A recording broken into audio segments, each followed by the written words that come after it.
Welcome, everyone.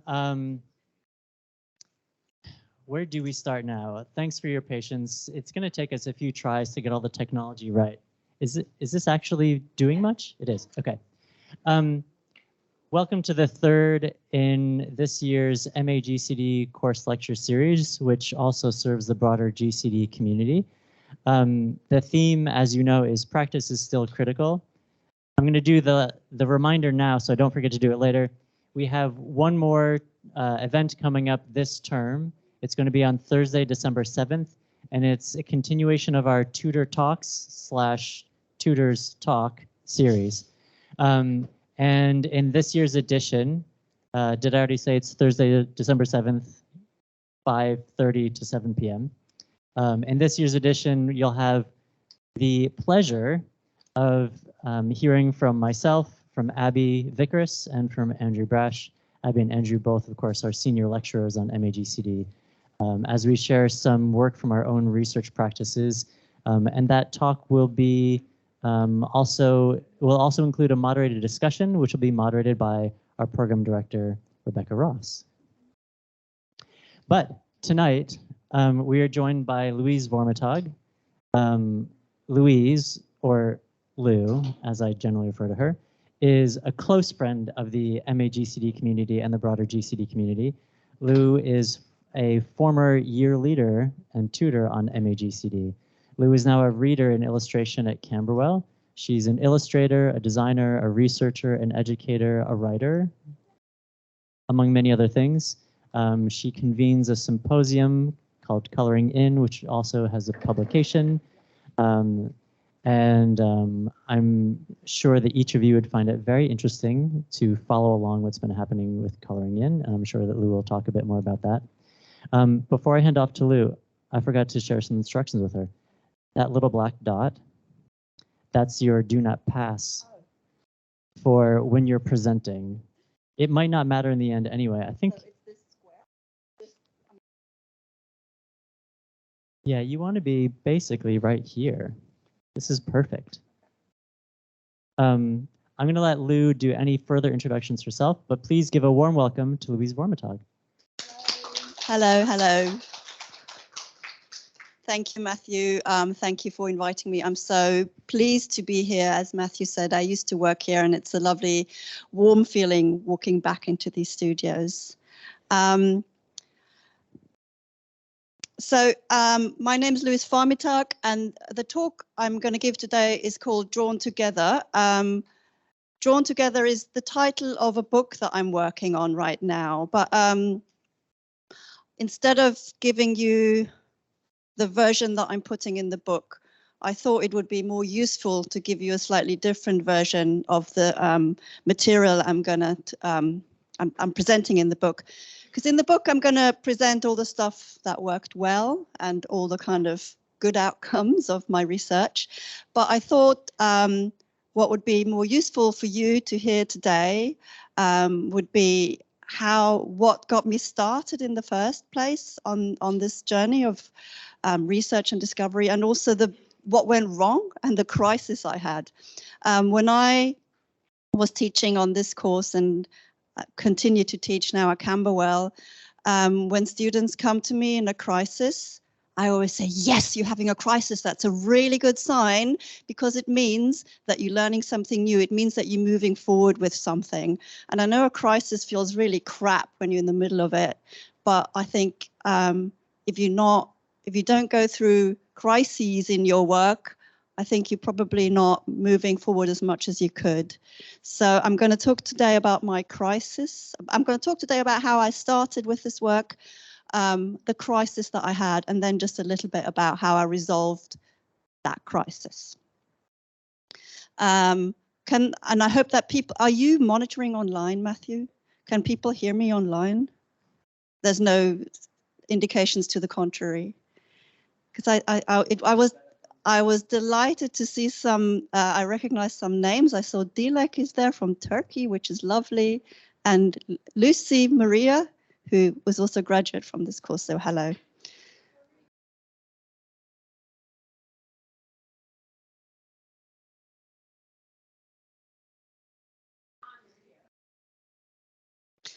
Okay, so as Matthew said, I'm an illustrator, designer, researcher, writer, and I'm currently reader in illustration at Camberwell College of Arts. Just in case you haven't heard the expression reader, it's an academic position here in the UK, which has got a strong focus on research. My practice-led research focus on the nexus, so on the crossover of image making, community and place, and I'm going to speak about that today. I often collaborate with community groups on projects that articulate and visualize their joint concerns and perspectives. So that's a kind of overview of who I am. And I just briefly, before I get into my talk, I did want to quickly highlight Colouring In and also highlight the beautiful website that we have.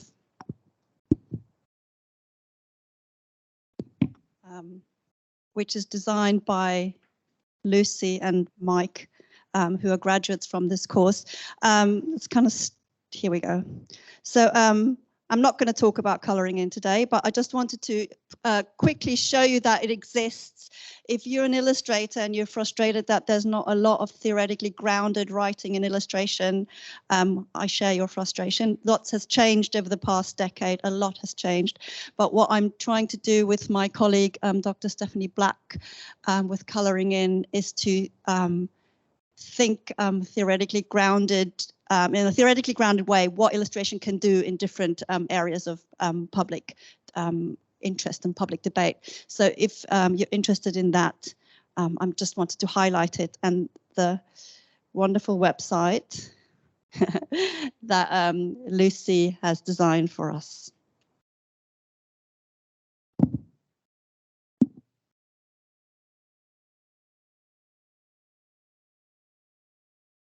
Okay, so I'm going to speak about 4 different projects today. I've just completed my PhD, and these are 3 of the projects I did as part of my PhD. I think I'm good. So the first one is called Rumour, Legend, Tradition, Fact. I did that before I started my PhD, and I think it's useful I'll talk about that one quite quickly, because that was really the starting point where I noticed that something wasn't quite right and that I needed to go into more detail with a particular idea that I had. Then Walking the Elephant is the second project. That's the big crisis project. That project was really, really, really hard for me, and kind of changed a lot of my thinking. So I really wanted to talk about that with you, even though it feels a bit uncomfortable to speak about something that didn't really go that well for me. And then The Right Women into History and Cracks in the Pavement are the 2 projects that happened after the crisis, where things kind of were slotting more into place for me. So I'll kind of speak about those as well. So all of the way that I work, it's called practice-led research. And if you're here on the MA in graphic communication design, you'll be doing a version of that. Practice-led research has been defined as research which is initiated in practice, where questions, problems, and challenges are identified and formed by the needs of practice. But really, practice-led research usually starts when something in your practice stops working smoothly. And I think I really wanted to put that out there, because I think you all came onto this MA for a reason. You don't need an MA in graphic communication design to work as a graphic communication designer. I assume that lots of you came here because you felt something wasn't quite right in your practice. You wanted to think something further. You wanted to think something deeper. You weren't quite satisfied with how you were working before. That was my experience of talking to the students when I was working here. And I had the same experience. So I was doing this project called Rumour, Legend, Tradition, Fact, and things stopped working for me. And I'm going to talk you through that now. So Rumour, Legend, Tradition, Fact that was the title that I gave to a project which was actually called Our Heritage by the commissioner. And this was a project I was commissioned to do. I was asked to create permanent artwork for a so-called community hospital in a town called Bicester in England, in Oxfordshire. And I was asked to involve the local community in its creation. And I was, my client was the property developer who were working on this, who were building the hospital. And they had to hire somebody like me because that was one of the conditions of getting the planning application for doing this kind of work. There's something called the Section 106 agreements, where property developers who develop property are asked to kind of mitigate the possible negative impact that their work has. So often that can take various forms, but some of the forms it takes is that they try and create community outreach work. So essentially I was employed to do this kind of community outreach work on their behalf. The way that the whole thing was financed was through, well, it was through flows of global capital. And this hospital building, when it would be finished, it would be rented back to the NHS at profit. So I felt, when I found that out, you know, it wasn't exactly an ethical, it was perfectly legal, but I felt not a particularly ethical way to build a hospital. And I felt very much that I was the kind of, I had to provide a kind of front of involving the community and making it all look nice and local, when actually in the structure, this project was anything but local. I did this project where I spoke to lots of different people. I went to archives. I created these, I think 14 of these, what I called local history records that were based on local history records that I found in the archive. And the title, Rumour, Legend, Tradition, Fact, was actually kind of markers that I'd found on the actual history records in the actual archive, where you could kind of tick or kind of indicate the nature of what was being recorded on that local history record. So I did this project. Here you can see it's installed in the hospital. I worked with the local choir to re-record a folk song, but I changed the lyrics around so they were reflecting on the kind of daily working lives of nurses, which was really fun. I made a kind of booklet that documented the whole thing.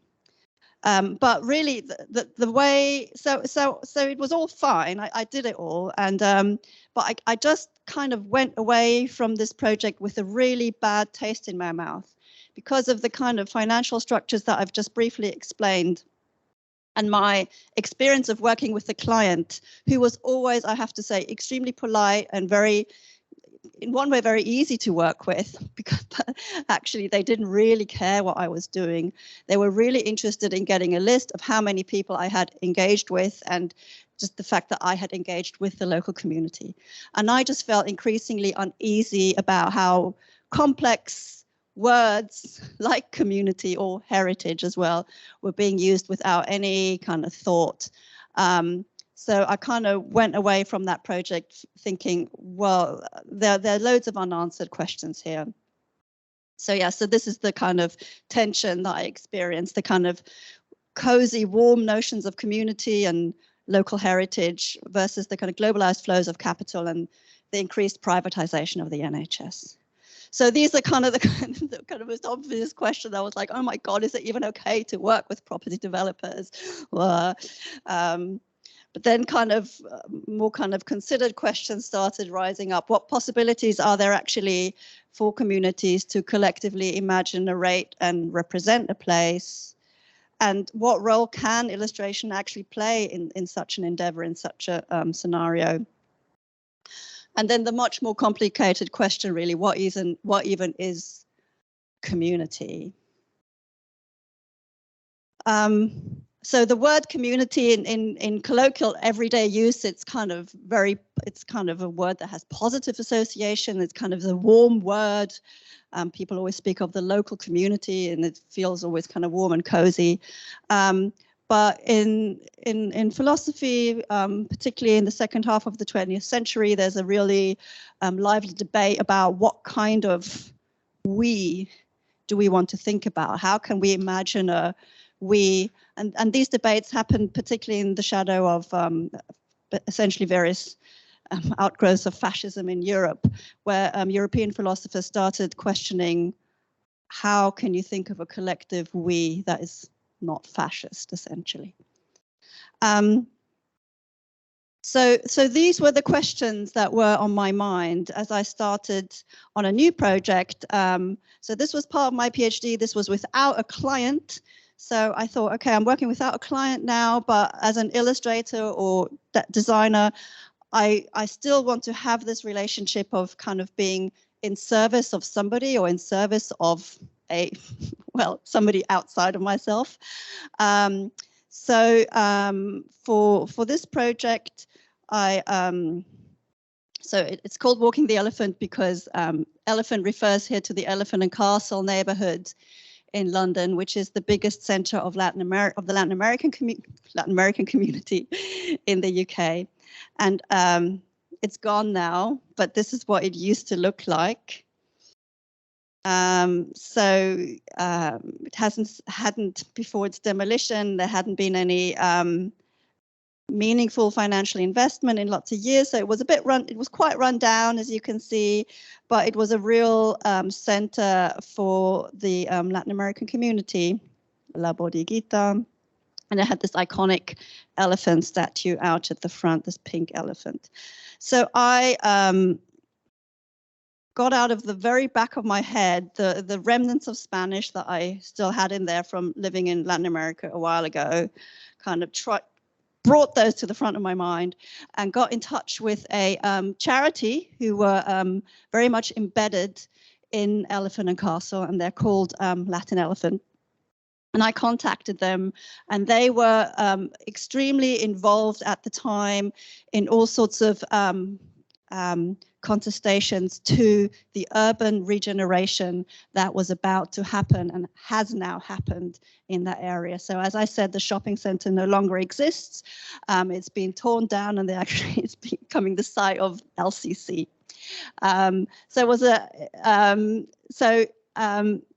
This group, Latin Elephant, was very much, at the time, very much involved with the traders who had their businesses in the shopping center. And they were trying to fight the demolition of the shopping center. So I approached them and said, well, is there anything that I can do to help you in this scenario? And they said, well, anything that you can do to highlight the importance of the businesses to the community would be great for us. So I worked together with them, and we developed this project, which was called Walking the Elephant. And the way that we did that is that I created these big pieces of paper where I sketched out a rough map of the area. And then we held 4 workshops, which were drop-in. This one is actually inside of the shopping center. So we held 2 inside the shopping center and 2 at festivals around the shopping center, where we invited people to come and mark up how they used the area. So people gathered round and used tapes and pieces of paper and stickers and other things to show their, I was asking them to highlight their habitual routes around the area. And there was lots of chat as that was going on. So you can see here a close-up of what it looked like. All sorts of people came along.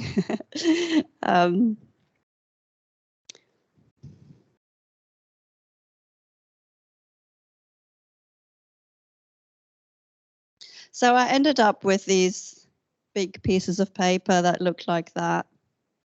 And I combined some of the workshops. So I had them scanned and I overlaid them.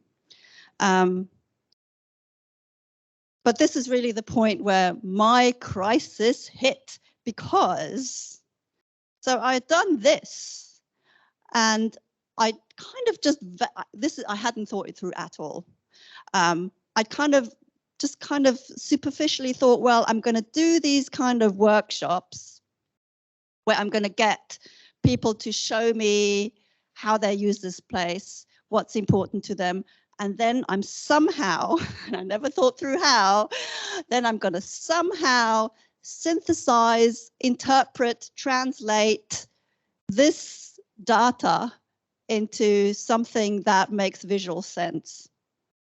And I hadn't thought at all about how that might be possible. So I finished the workshops. I was sitting in a rented studio and I just sat there going like, what am I doing? How do I translate this into something else? So when I started working with the charity, Latin Elephant, their goal, often when you work with any kind of community or group of people that is experiencing marginalization, that is not being taken seriously, that needs their voices amplified, the goal is kind of increased visibility. So you're trying to kind of amplify their voice, you're trying to make them more visible. But as soon as you try and make a group that is not you more visible, you immediately find yourself with the thorny question of representation. How? So I'm not Latin American. I'm not part of this community. I've gathered this data. People have come and shared stuff with me, and it's been fun. And we've had all these chats and really interesting. And I've learned a lot about the local businesses and how people use the local businesses. But now, what do I have the authority to translate this material? How do I translate this material? So I was having such a crisis. So my original plan was to reformulate the workshop outcomes into visually more legible illustrated outputs. But I was so stuck. I was just like, what is my role? How do I do this? How can I represent the concerns of a community, and how can I represent a community, or how can I represent community more generally? And it was really torturous for me, this moment. So in the end, because I just felt I had to, I produced these outputs, and it was also complicated because the situation on the ground was constantly changing. There were all these kind of legal battles that were playing themselves out through various pathways. I had to take parental leave, so there was like lots of kind of stuff going on. I produced these outputs, which so there were these kind of 3 leaflets, and they were kind of primarily just to send something back to the participants. I'd collected all the participants' contact details, and I wanted to give them something back. So so this leaflet, and I'm not pleased with this. So this is something that won't be in the book, and I feel awkward sharing it, but I think it's important. So I produced this kind of strip, and I've got a more better version of that later on, which is a kind of a fictionalized route around the shopping center, where I used the tape, so it was kind of a bit similar to what had been used in the workshops, kind of little figures going up and down, and then I added the quotes about what people had been saying on the big pieces of paper. But yeah, this is how it looks from behind. But then I felt that I also needed to show the workshops themselves. So I was in this kind of real moment of confusion, because I felt, well, the workshops are kind of, well, where it was at, but then in the output, you can't see any of that. So I kind of created these other leaflets that had the photo documentation of the workshops and showed the maps in as well.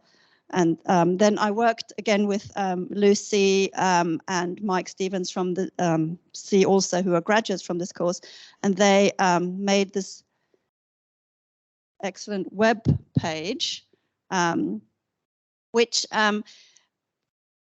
was the kind of public-facing output of this project. And this web page now sits as part of the Latin Elephant website. So they've got it up as part of their website, and I'm really grateful for this website. So here you can, so it scrolls in a kind of cool way, and it's kind of got this illustration in it. They animated it a little bit. And it's got, again, the maps and some photos from the workshops as well. So the website is great, but I just felt like there was a real conceptual problem with what I had done, which was to kind of, in my attempt to synthesize, create something that communicated outwards, to be visually coherent. What I'd done is I kind of covered up all that made all the kind of liveliness of the actual contributions. Oh, here's just, I want to highlight the names of the participants. And oh yeah, and the photo documentation is also by graduates from this course. So kind of, so at this point, I kind of started kind of thinking again about this question of what even is community. And I started looking at various theorists and philosophers and thinkers about who written about that term. So what does it even mean to think of our existence in terms of multiplicity? So there's a French philosopher called Jean-Luc Nancy, and he has got a book called The Inoperative Community. And in that book, and in another book of his that's called The Sense of the World, he makes this interesting suggestion that the idea of community doesn't have to be thought of in opposition to the idea of the singular individual, the modern subject. So in his view, community is not an organic fusion of individuals predicated on a shared essence or identity. So I think often when we use the word community, like even as I was earlier in this presentation, you say the Latin American community, and you just think, oh, well, they share the essence of Latin Americanness, and therefore that makes them the Latin American community. But I think Jean-Luc Nancy is very adamant that he wants to distance himself from those ideas, that there's anything of a shared essence in the idea of community. And the other idea that he wants to distance himself from is the idea that the individual is the opposite of community. So what he suggests is to think of community as an encounter between individuals. It is precisely our separation into individuals that makes encounters possible. So we can only meet each other and we can only communicate because we're all individuals and because we're all different. And it is our difference that makes community possible. In these encounters, we are exposed to one another in our singularity and finitude. Community becomes a community of communication in Jean-Luc Nancy's work. And as I was kind of reading that stuff, I was thinking about the workshops that I'd done with Latin Elephant. Sorry, another slide on Nancy. So he also says what is important is not what is being communicated, but the fact that there is communication at all. So he calls for a politics of the incessant tying up of singularities with each other. He's also got that term of the singular plural. So he says the plural is only possible because we are singular. And we become singular through the exposure of the plurality of others. It's complicated, but you know, if you read it for a while, it kind of starts making sense. So as I was reading this stuff, I was thinking of the workshops and thinking, well, yes, those were the moments where people came together and looked at how and could learn from each other, communicated with each other about the experiences they've had of Elephant and Castle. And the papers that these big maps that emerge from the workshop is a kind of traces evidence of those encounters of individuals where the individual views of Elephant and Castle overlap and form a new world. So that's just another slide saying the same thing. So the community is happening in the moments of encounter. And the maps that emerge from those encounters are the evidence, the traces of those encounters having taken place. Whereas in this, which is my illustration that I don't feel particularly happy with, and pains me a little bit to have it on this big screen, that is all covered over. it's like in my act of trying to synthesize and translate, I covered over what is actually important. So I kind of arrived at this thought. So rather than pursuing adequate means for representing community, an approach which assumes community to be something that already exists, and that can then be represented in graphic form or illustrative form, I was thinking perhaps collaborative illustration projects could achieve something else, create the conditions for people to meet and make something new together, to enact community. So I really kind of switched my idea from I'm trying to represent something to let's try and create the conditions for something to happen. Let's try and create the conditions for people to come together and make something new together. So that was what that crisis led me to. And I think what kind of only occurred to me way later is that the formal problem that I was having mirrored the conceptual problem of community. So the formal problem was I was trying to make something visually super coherent, and by doing that I just became a dictator, as it were, like I covered everything over.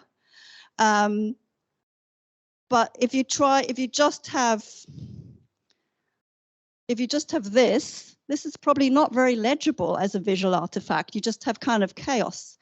So the problem of community is that you want people to come together. You want individual voices to be heard, but everybody can't be speaking at once, because if everybody speaks at once, nothing is heard. So you need a kind of organized way of getting people to articulate themselves. So I was trying to harness the vitality of the maps and preserve the heterogeneity on the one hand, but I was also trying to get visual legibility and producing an outcome that makes sense.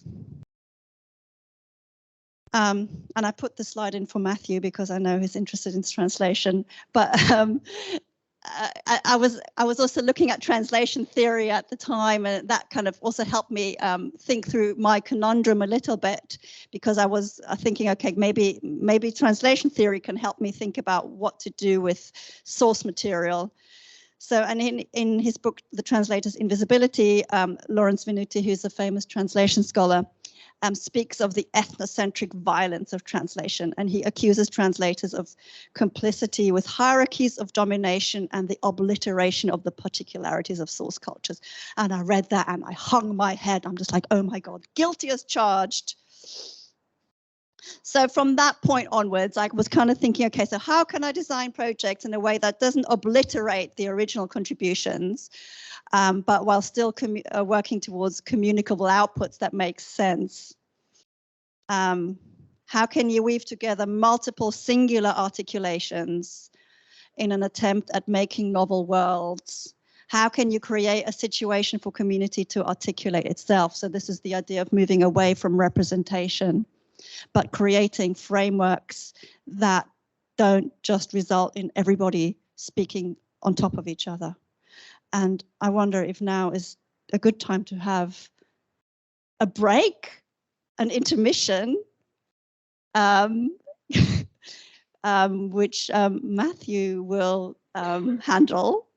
Or help facilitate. Help facilitate. I feel we need a break. Something. Have people been writing their names? I think the bowl is maybe behind Jayoon. Yeah. So Matthew asked me if I wanted to bring any gifts in today. And I had the sewing machine standing on my table because I'm working on a quilt. I have lots of drawers full of ridiculous pieces of paper. So I've got so much paper at home. So I thought, let's put the sewing machine together with a few pieces of paper. I just made 3 notebooks. She just made 3 notebooks. That's all she did. So they've got nothing at all to do with my talk. There's no link whatsoever. So they've just got all sorts of different bits of paper inside them that I had lying around. And one of them's got a secret unicorn inside because my daughter drew on the back of a piece of paper. But that's a surprise. So, yeah, I won't say which notebook's got the unicorn.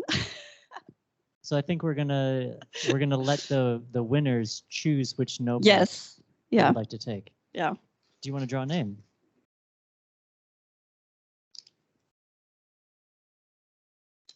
Have we got a sound effect? Jae-yoon, can Jae-yoon make a sound effect?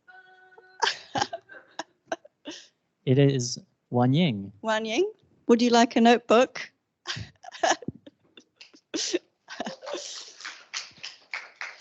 Which one would you like?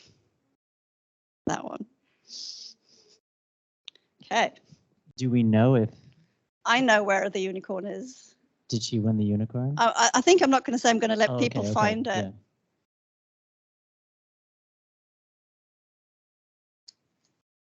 Bunro.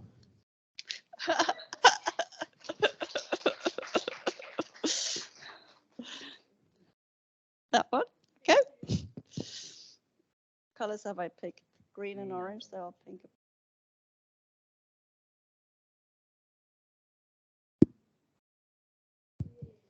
Greta.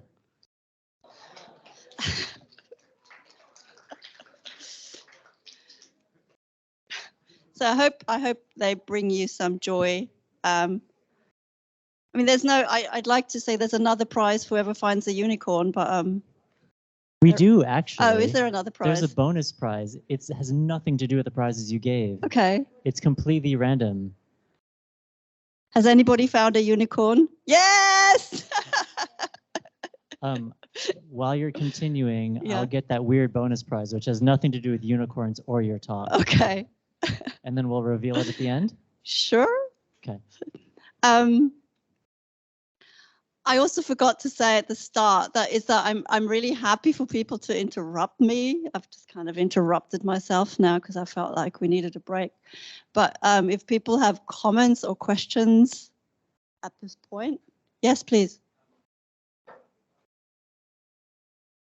Heterogeneity is good. So the question was, what does heterogeneity mean? It just means it's the opposite of homogeneous. So homogeneous means everything is the same, and heterogeneity means everything is different from each other. Variety, thank you. That's a much neater way of explaining it. Yes, please, another question.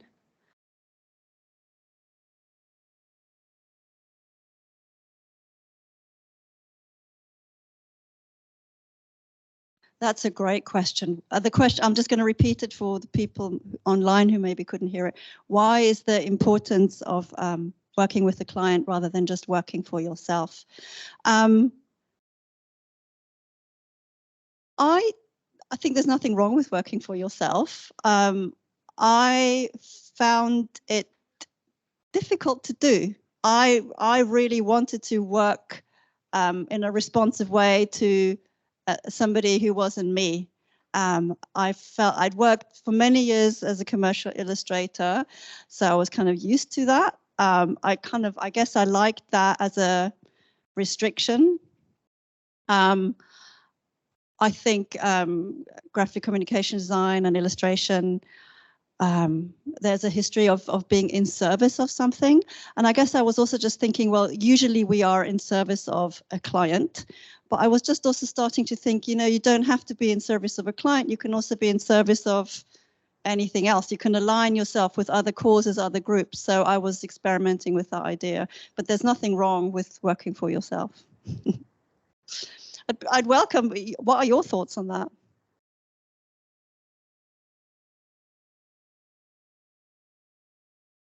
Mm-hmm. Yeah, yeah.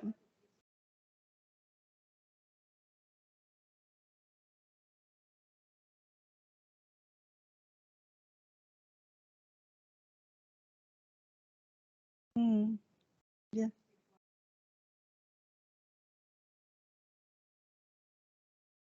Yeah, yeah, yeah.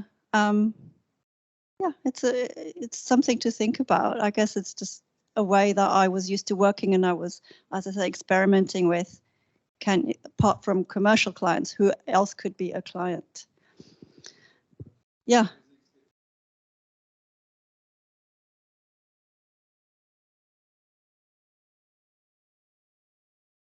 Yeah. Well, it was totally different. They were very they saw me as a partner, and they didn't demand anything of me. Latin elephant, that was. They were a lovely partner. They were like, we can help you do these things. If you help us, that's great. But they also weren't they were involved through lots of other avenues with the work they were doing, and things were changing on the ground so fast, as I said. So in the end, it was more like my kind of internal stress of, can I produce something that is actually useful to them? When we started the project, I was trying to produce something that would have a kind of contestational value to them, something that they could use as some kind of evidence of the importance of the site. But because everything took long and there were issues left, right, and center, but by the time I did produce the outcome, and by the time we did make the website, that was no longer required, because they basically lost the fight. Basically, the redevelopment was going ahead. So what had initially was the aim, initially the aim was to produce something that would produce evidence or contestation. It became an archival project of preserving something that no longer exists. And I didn't include it, but I put this project, on a website called Layers of London, which is a kind of archival website of different things happening, historical things that happen in London. So it's kind of inscribed in a bigger archive. Rebecca.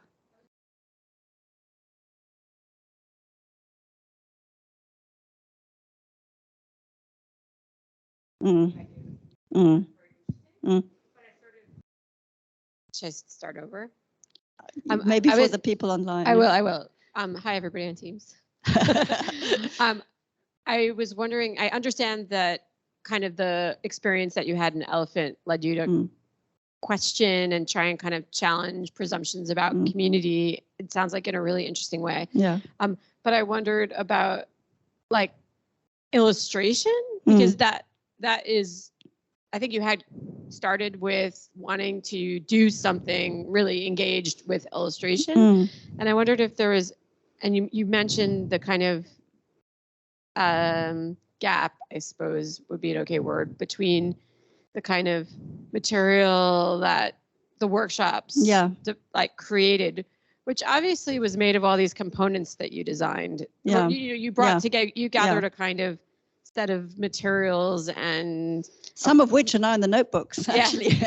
So it sort of had, you designed the framework, I would say. Yeah. And then the kind of like the illustration you did to try and synthesize.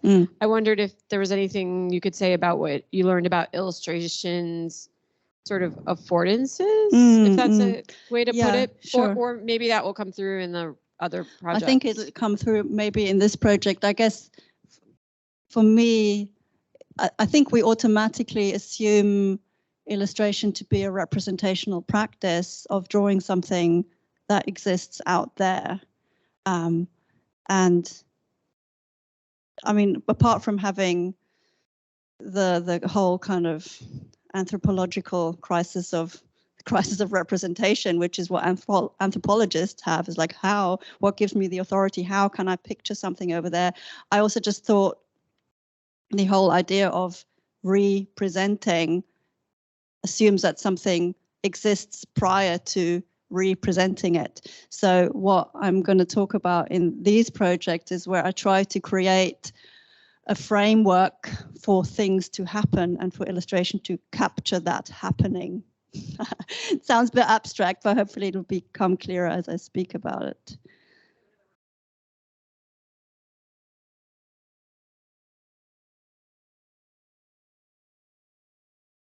Do you want to say it in the microphone? So you're like saying that you're almost like reciting the relationship between the practice of illustration and the subject of illustration? Is that? I guess I'm putting forward the idea that illustration can, rather than represent a world, can create a world. Got it. Yeah, that's great. Thanks. So that was my big crisis, and I hope it makes you feel better when you have your crises. Sorry? Continual crises. So these two projects that I'm gonna, how are we doing for time? Okay. So these two projects happened afterwards,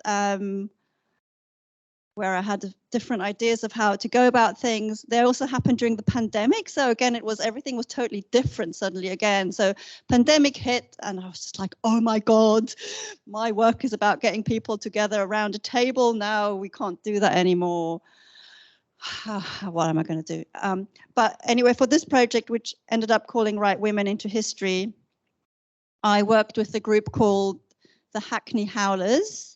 HOWL stands for the History of Women's Liberation. And their aim, so this is the aim of HOWL, is to take control of narrating their own history of their involvement in the women's liberation movement of the 60s, 70s, and 80s. So they existed as a group prior to my involvement with them. And I got involved in a kind of subgroup of HOWL, and that was a group of 14 women who had come together and wanted to form a writing group. So they were interested in supporting each other to write down their own memories of being involved in feminist actions in the 60s, 70s, and 80s. This was all happening before COVID hit, and then COVID came. And we had already set the project up, and then everything was put on pause. And in the end, we did this all online. So this project happened online with me and 14 women who were in this writing group.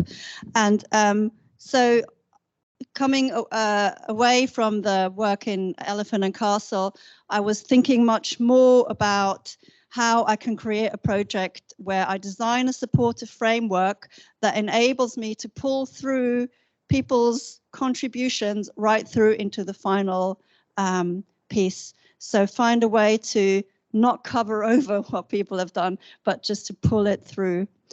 So that was very much on my mind as I was kind of doing this work. So I don't have any pictures of the Zoom meetings because I didn't have permission to take any, and it was a kind of, felt like quite a private space. These 14 women, they were mostly in their 70s, met every 2 weeks online on Zoom, and were encouraging each other, talking about their memories and encouraging each other to write. There was often some writing time during these meetings, and I just sat there and listened for 4 of those meetings. They all knew I was there. They were all kind of slightly alarmed by the idea of having an artist who would make them draw, and they were all absolutely terrified of that. But the person who was funding their group had kind of shoved me into that group and was like, no, you're going to work with her. So I was really trying my best to really kind of listen and understand what their concerns were. And I was still, because I'd come from doing the work with Latin Elephant in Elephant and Castle, I was very much thinking about this as something about place. And the women were all from East London or had lived in East London at the time that they were talking about. So there was a real Hackney focus. But as I was listening to them and listening to them discuss their memories, I just felt there wasn't a strong enough link really to Hackney or to East London. And I kept thinking, what am I going to do? What is some kind of thing that unites them all? They all spoke about quite different experiences. Some spoke about starting a lesbian support helpline. Other people started speaking about how isolated they felt living in the suburbs and discovering feminist literature and how that changed their lives. Some stories were really, really personal. Some stories were more kind of action oriented. But so I was just like, how am I going to do this? How am I going to do this? So the idea was that I would help them design a book and design a cover for this book. I was really stressing out. But then what I finally decided to do is that they were one thing that they all had in common is that they all had gone on a lot of protest marches. So I had the idea that the cover design would be a fictional protest march. So I thought, okay, so how are we going to do this? What we need is faces and placards, and out of that we can create an image of a protest march. So in the so-called art session that I was hosting and that everybody was totally scared about because everybody was adamant that they couldn't draw, I created 2 tasks, and I was really supportive with the tasks. I cycled around Hackney. This is all during the pandemic, handing out, like leaving art materials on people's doorsteps. So they'd all received a package that they were really excited about. And then during the art session, I supported them through doing portraits of each other. So I put them in breakout rooms and they were looking at each other and drawing portraits. And I gave them various prompts, you know, draw with your non-dominant hand and other kind of tricks to make the drawing less scary for them. So they were drawing each other, and then they were designing placards with either by hand or with some old bits of letter set that I had. The letter set was fun because, of course, the letter set, which are these rub lettering, this generation of women had experience of using that a lot when they made their kind of activist pamphlets. So doing the letter set also kind of brought back memories for them, and that was a great little thing. So then this is the kind of material that I got back. So you can see it looked really kind of, again, looked really different. Some portraits you could immediately, and I'd said to them, it doesn't have to look like the person you're drawing. We're not interested in likeness, but some were like amazing illustrators actually and managed to draw people really well, and you could recognize who it was. Others were not so practiced in drawing and just did kind of more expressive work. But this is the kind of pile of stuff that I got, and then I started scanning it in, and again I was just like, again at this point I was just like, how am I going to pull this together? So my idea had always been to kind of, it's important to pull through the original contributions, but how am I going to make this work together? And then at some point I thought, well, I'm speaking about supportive frameworks, let's make a grid. I came up with this grid design. So this is the cover and the back cover. So you can see all the heads are the original heads that people had drawn. In some cases, I kind of thickened some lines or erased some lines. I added the bodies. I made the color scheme. I arranged it. And that's pretty much it. I added the hands, the bodies, the color scheme, and I put them in these kind of in this grid design. So here you can see what the book looks like. That's my daughter's hand. At the time she was 3. That's her watch that she was wearing at the time. Yeah, I mean, I got I think 2 or 3 photos. I was like, come on, do you want to help me? She's like, yeah, I'll help you. And then after 2 photos, she was like, oh, I don't want to help you anymore. But I got these 2 really nice pictures, and I kind of like the watch in that picture. I mean, it's got nothing to do with the project. It's just kind of cute. So yeah, so this is what the cover looks like. This is what I also ended up designing the insides. This is the back cover, yeah. So this project kind of just worked out.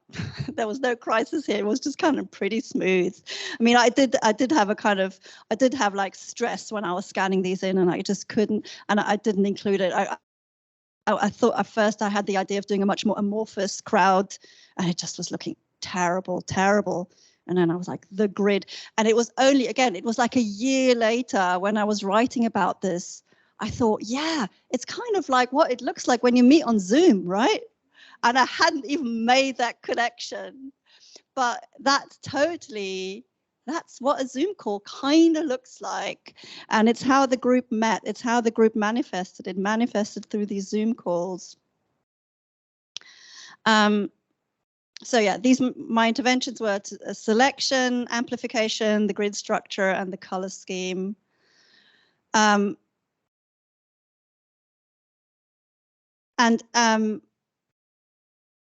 what is my, yes. So, and you know how I was talking earlier about how I was trying to move away from me representing others. I had a feedback session, and this is what one of the participants said, which is, I mean, this is when you've kind of worked for days and hours and months and something. It feels lovely to get a quote like this. These are pictures of us, and they are by us. And you have used your skills as an artist, you know, to put them into these blocks, to put the color, to do the bodies. What I would say is that's an example of someone using her skill as an artist to empower us all. You empowered us to be able to represent ourselves and express ourselves and create something visual, which we couldn't have done on our own. So, you know, what a triumph. That was so lovely to hear that, because there was such a, I wouldn't even say reluctance. There was a bit of a hostility. Well, hostility is also not quite the people were really panicked about this art session. So-called arts session, and I'm so glad that I managed to do something which they felt did them justice. So kind of just linking that up with a bit of theory that I was looking at the time. So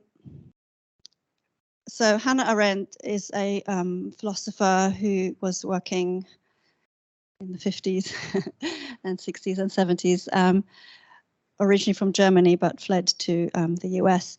And in a book that she wrote in 1958 called The Human Condition, she foregrounds the importance of plurality and a free public realm where humans can appear to one another and experience their plurality through the simultaneous presence of innumerable perspectives. So you can see it tallies quite well with what Nancy was saying about that our difference is what makes communication possible and what makes community possible.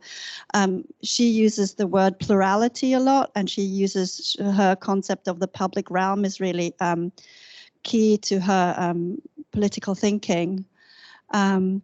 So she writes about the public realm. The public realm gathers us up and yet prevents us from falling over each other. Just like a table is located between those who sit around it, the world, like every in-between, relates and separates men. She writes men and women and all of us at the same time. So what I thought was so interesting here was that she was writing about what the problem that I was also facing. Like, you have to create, so the table, even though this was pandemic and we didn't have the literal table where we were sitting around, we were still sitting around a metaphorical table where the project can become a structuring device that is located between those who sit around. It was located between us. And we need to be separated in order to relate to each other. And I think that is the kind of key thing that it's also Nancy, it's also what Nancy is talking about. You need to be separate from somebody to be able to communicate yourself to them. Because if you're stuck together, you can't communicate, and you can't speak about your perspective and who you are.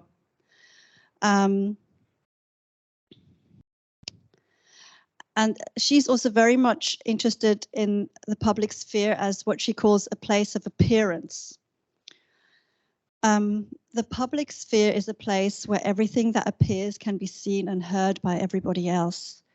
This is crucial because for us, appearance, something that is being seen and heard by others as well as ourselves, constitutes reality. That's what she says. And the reason why the year here is 1998 is just to say that I'm quoting from that edition. The book is from 58.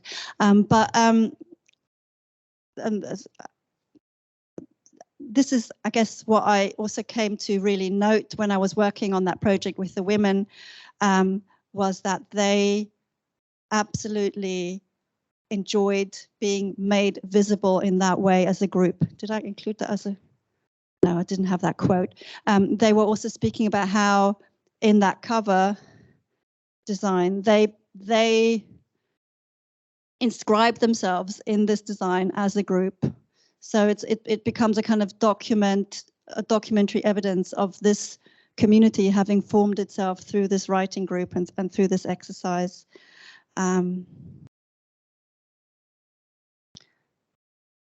something called the ontology of display. Does someone want to comment on any of this? And I've got one more project after that, or ask something. Jae-yoon. Oh, yes.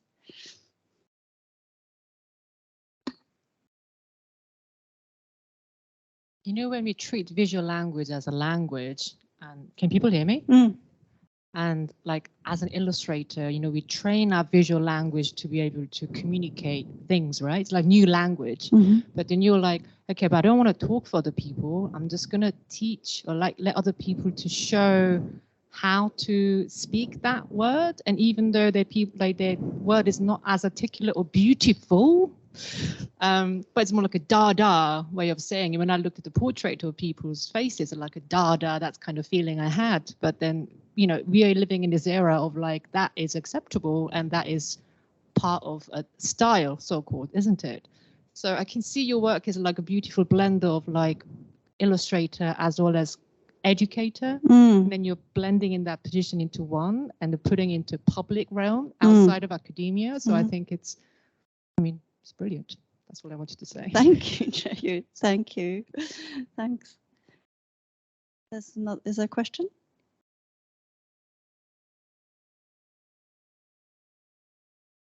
Yeah, person with the grey sweater. It's like on question time, the person with the grey sweater.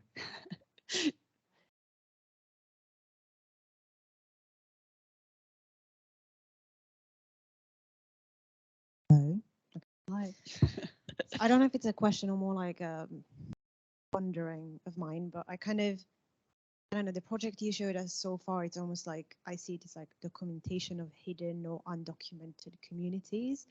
And it seems to me like you're taking the role of a facilitator, but also a very distant facilitator without like maybe involving your own position or your own view on things. And I just find it really interesting because obviously there's a lot of kind of community work or workshops that obviously have involved the, I don't know, facilitator or maker's position. So I was just wondering if that's like a conscious choice, and if so, why are you taking it, or if there's other projects and stuff that you actually wanted to put your position in. That's a great question.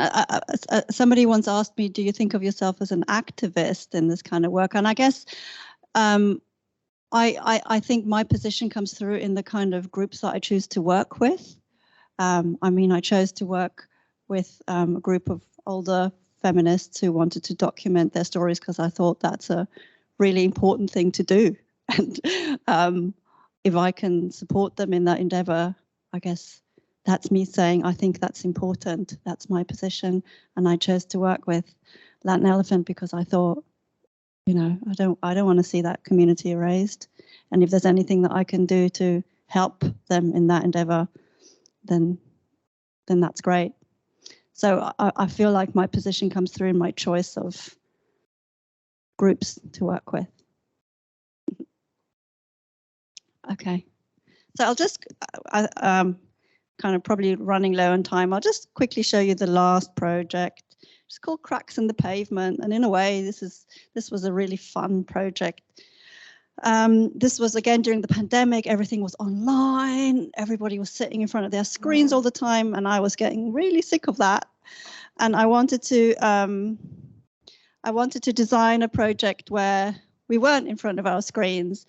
So I came up with this idea of going for walks, because that was the only thing that one could do at the time.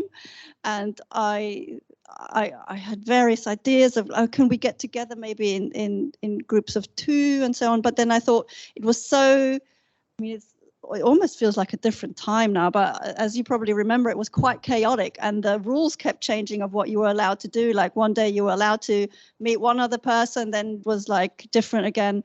So I decided to assume that the strictest lockdown possibility, which is that you're not allowed to meet anybody and all that you're allowed to do is to go for a walk.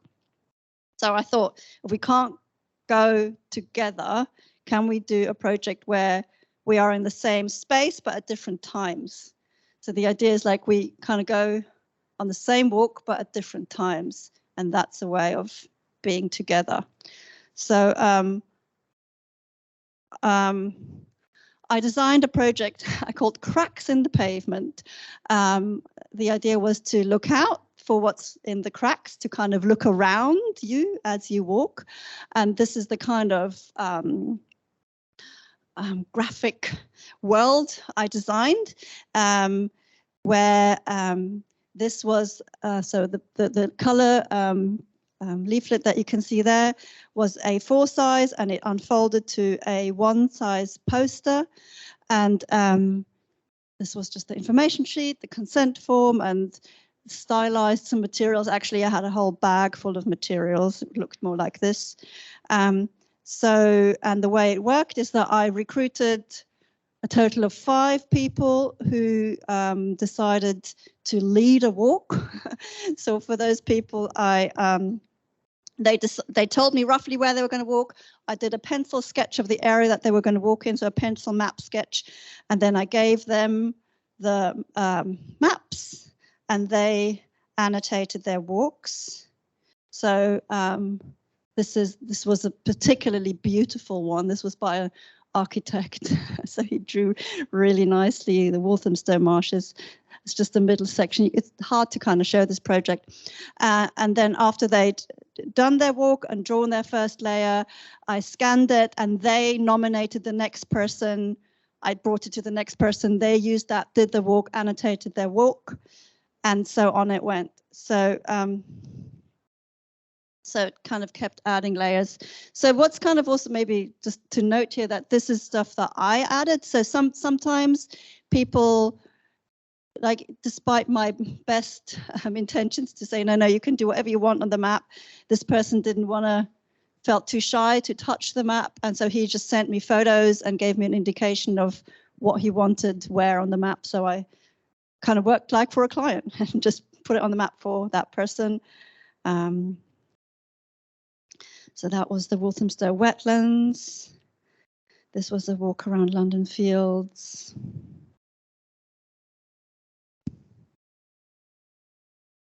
Chatsworth Road. Oops, I think that's the ones I've got here.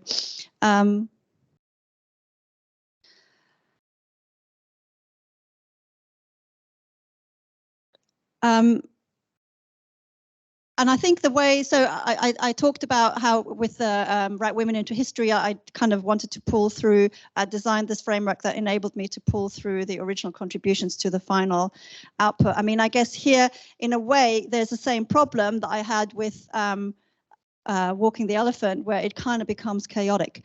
But I had a website for this, and I had like all of this kind of material. Here we go. This kind of material that explained it all and that sits around it.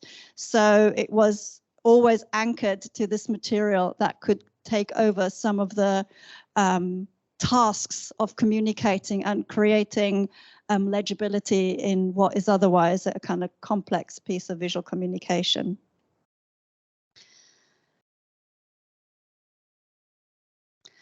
So I spoke about the idea of community as a process of communication, and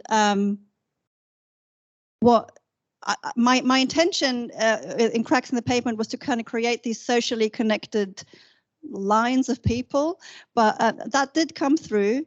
So it was like a thing that was being passed on, but also what really came through was people's relationship to place during lockdown. Interesting that this project, it only worked during lockdown. As soon as lockdown restrictions were being lifted, people didn't do it anymore. They were like, oh yeah, I'll do it. But then everybody got too busy and did other stuff.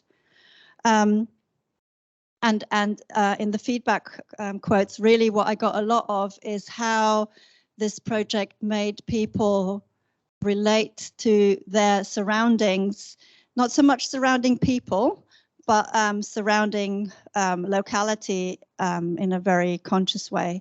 So one person said it was a very familiar walk, but I looked at things I was seeing with a more searching eye, and that was good. On this walk, I recorded thoughts, memories, and associations much more than I usually would, sort of made me contemplate all the small everyday things that I usually take for granted. Usually, you've always got other stuff at the forefront of your mind. So, of course, if you go on the walk and you know that you have to annotate it afterwards, you walk differently. You walk much more tuned into the surroundings that you usually don't take note of. And in a way, that is just amplifying what lockdown did to us, because usually you just rush down the street to the bus stop to go somewhere else. Suddenly there was nowhere else to go. The street, going down the street was all we had.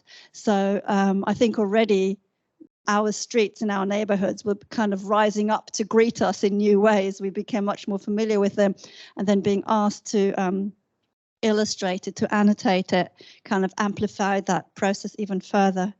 And this is a lovely quote that again speaks a little bit about these ideas of community that I've been talking about the singular plural.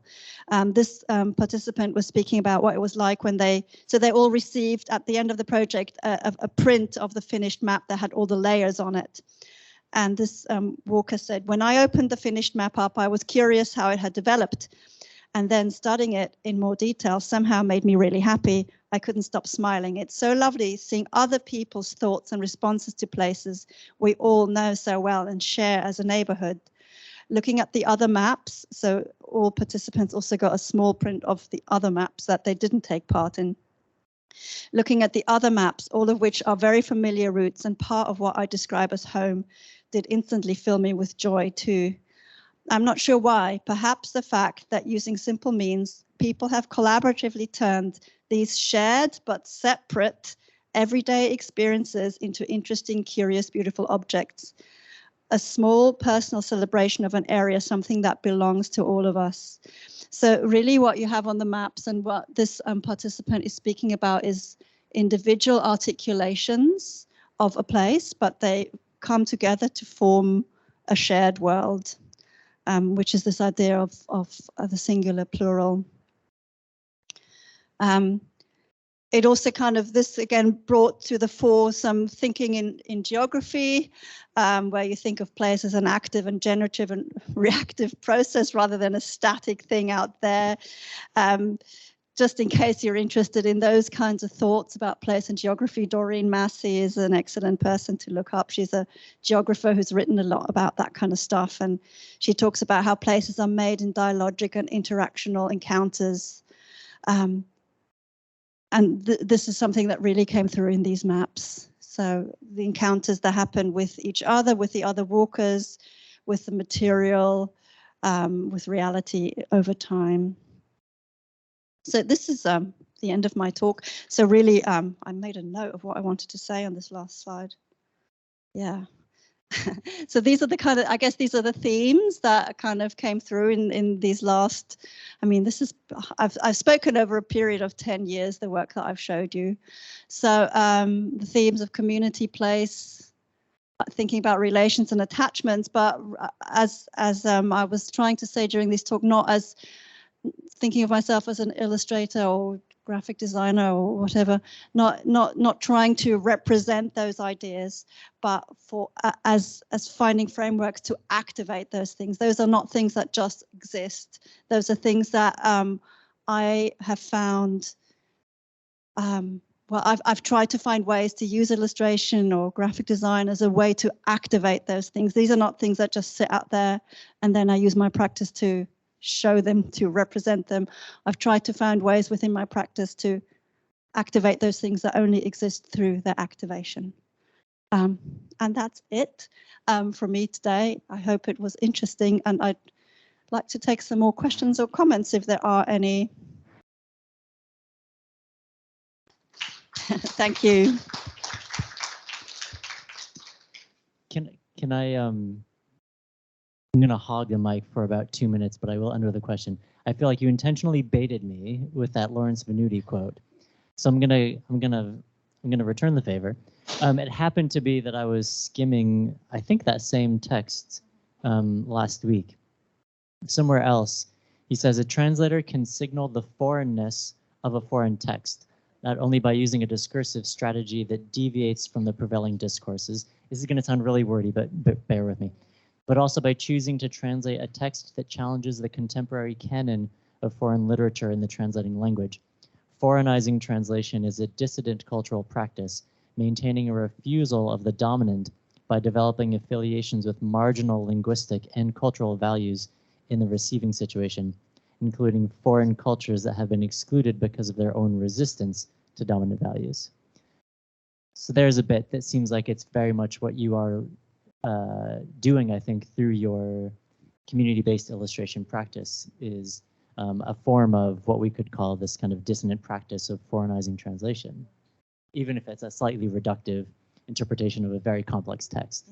Yeah, no, I enjoyed reading the Venuti, and I think I read the same passages that you're reading here. He's speaking about literary translation, and he's bemoaning the fact that lots of translations that happen of literary texts are from other languages into English, and that in the act of translating into English, lots of translators try to make it sound like it has originally been written in English. And what he is calling for is to make it sound awkward in English, to highlight the fact that you are not reading English, you're reading a translation. So that he is calling for a kind of self-reflexivity in the text and self-reflexivity in the act of translation, to not try and, because when you read a text that just reads like as if it had been written in English in the first place, you don't even think that there's a translator involved. But if you read a text that reads awkwardly in English, then you think, oh yeah, I'm reading a translation, somebody's written this in a different language. So yeah, what was there a question? I hadn't gotten to the question yet. Because you were talking, actually, you talked about what you didn't quite phrase this way, but I think you're identifying as a difference between translation and articulation. So translation, if it's like giving a kind of symmetrical or similar form in a different language or a different context, but actually you're talking about articulating something that didn't have form before, which is being facilitated through these workshops, through these activities. Okay, and then the last link, which precedes the question, is that we were, as a group of students, talking about publishing last week, and we were referencing an idea from Jerome McGann, which is that publication is the act of socializing a text or socializing work. And I wondered if you could just talk a little bit more about the importance of the actual publishing act that comes at the end of these activities. Absolutely. I think that was something I was thinking about, using the Hannah Arendt, the idea of appearance being so important, the appearing in the public realm. So the book that I worked on with the women's group has an ISBN number and is being sold and submitted to libraries. And the Cracks in the Pavement project, I submitted to the Hackney Archives. They were very grateful and happy to receive that. And we did one event which was a handover ceremony after the pandemic, which was lovely because it enabled the walkers to come together and meet in real life. And the archivist at the Hackney Archives has also spoken about using those maps for future projects and in future workshops. So there's a kind of idea of continuity and a structuring of the public realm. When you put something out like this kind of, I mean, these are all tiny projects, right? Like in the scheme of the world, they're minuscule, tiny, but having them in archives means that it's not lost. You know, you never know what's going to happen to something in an archive. Maybe nothing, but there, especially I think with the feminist texts, as well as maybe this kind of memory of lockdown, I think it's really important to inscribe these into publicly accessible repositories. And the nice thing, I mean, the women felt so proud of the book. They are so thrilled to have this book as something that is out there of them, that exists, that is testament to their lives. Women, there was another feedback session that was not specifically about the illustration aspect, but about the writing group as such. And one of the women said, this project, writing down my memories of being involved in second wave feminism, just being part of this writing group has given my whole life meaning. And she kind of, it was so emotional to hear that. So I think writing things down and publishing them just inscribes things in the public record, which makes it really, really important. At the handing over ceremony in the Hackney Archives, where the walkers from the Cracks in the Pavement project came, I heard like two people kind of talking to themselves on their way out. They were like, oh, we're famous now, we're in the archives. So again, I mean, of course they're not famous, but the idea is that you have left a trace, you have inscribed yourself into something that is now a historical document. I think is really important. I don't know if that answers your question, but it is the act of publishing and putting things and registering. I've also thought a lot about the act of registration. You know, you register your existence, you register the existence of something on some form of public record. And that's what Hannah Arendt kind of is talking about the public realm, the space of appearance in the public realm is more important than she says, any private thought or any private thing that happens. It's important to convert those private experiences into published public documents. Other questions or comments? I think, yes. Got a roaming mic. Hi. Hi. It kind of looks like, thank you for the talk. It kind of looks like the first project you're sort of appearing from the outside of that community, and like the second and third, you're kind of could be more you're kind of more relatable to them. I don't want to say inside, but kind of less of that spikiness, right? Have you done any other projects, or do you even like want to do any other projects where you're more on the outside since that elephant project? I think thank you for the question. I think I'm always on. When I was working with Hackney feminists, I felt totally on the outside. I mean, I share with them agenda, but and I share with them the borough of Hackney. But they're a different generation of people. They've had utterly different experiences from me growing up. I grew up in a different country and different culture to them. So I did very much feel I was on the outside, but I felt that I was more able to design a project that enabled them to make themselves appear. So rather than what I was doing with the Latin American project with Walking the Elephant, I was essentially thinking of the workshops as a data gathering moment that I would then go back to the studio and reinterpret, so that the idea of illustrating is a kind of turning away from the people or turning away from the community. So what I did with the Write Women into History project is I designed this framework that enabled them to illustrate themselves. I think I was still on the outside. I wasn't part of that group, and I never, you know, they did all these kind of writing and sharing exercises on Zoom, and I didn't participate. I mean, I didn't share their histories. I wasn't born during some of them. What was baby, you know, this is not my history.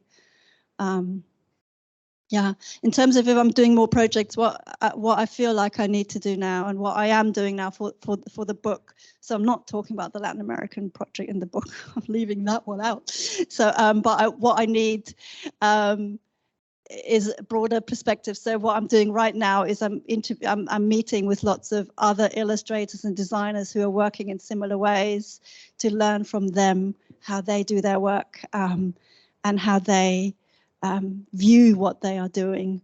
So I feel I need to bring more perspectives. I was in touch with somebody from Korea today who has worked in participatory ways with illustration with people from South Korea, and she's told me, well, what she was trying to do was to get people to articulate their individuality, because she felt that wasn't encouraged enough in her culture. That's what she said. So it's like a different way of thinking of this. So I'm really curious to learning more from her.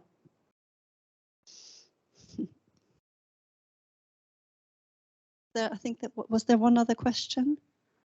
Yes, over there. I noticed the framework you often use is like a toolkit, a map for the participant to express themselves. But I just curious about the process before you decide which kind of toolkit you're gonna prepare for them. Do you start with questions? Do you do research, or do you have conversation with maybe a few participants? How do you, and based on that, how do you come to the decisions of what kind of toolkit you're gonna prepare for the project? Great question. Yeah. So I chose to work with maps, not because I'm particularly interested in cartography, and that's its whole own field of study. I chose to work with maps because if you've ever tried to get an adult who's not an illustrator, designer, or an architect to draw, they will run a mile from you. Like people are so horrified of picking up a pen and drawing on paper. So the whole reason why I decided to work in maps in the first place was because I thought, well, what can I ask people to draw that won't horrify them? And I thought, well, people feel able to draw a route, because you can't really mess that up too badly, or people feel that they can't. They feel it's like something they can do, and they feel they can inscribe themselves in that way on a shared document. And once they start drawing, then maybe they can also do other things. So the whole map also obviously refers to place, and that was useful because place is often what people share in common in my project. But map was a trick, and people, I guess, generally assume maps to be like a stable thing. So they think they understand what a map is. Of course, again, in cartography, maps aren't really that stable, but that's not a debate that I was going to start with.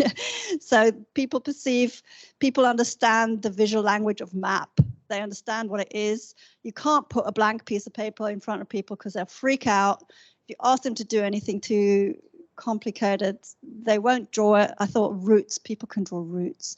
And similar, although it was more tricky, was the idea of portrait. Again, portrait, drawing a face is something that, you start doing that in primary school. People kind of feel they understand what a portrait is, and it's a kind of relatively straightforward thing to ask them to do. So I try and use visual conventions in that way as a framework to help people to pick up a pen and feel that they can do something. I don't know, did that answer your question? Yeah, all right. So kind of using maps was always just a trick, really. We are running over time a little bit, but okay. I think Jeremy in the back had a question. Maybe that could be our last one.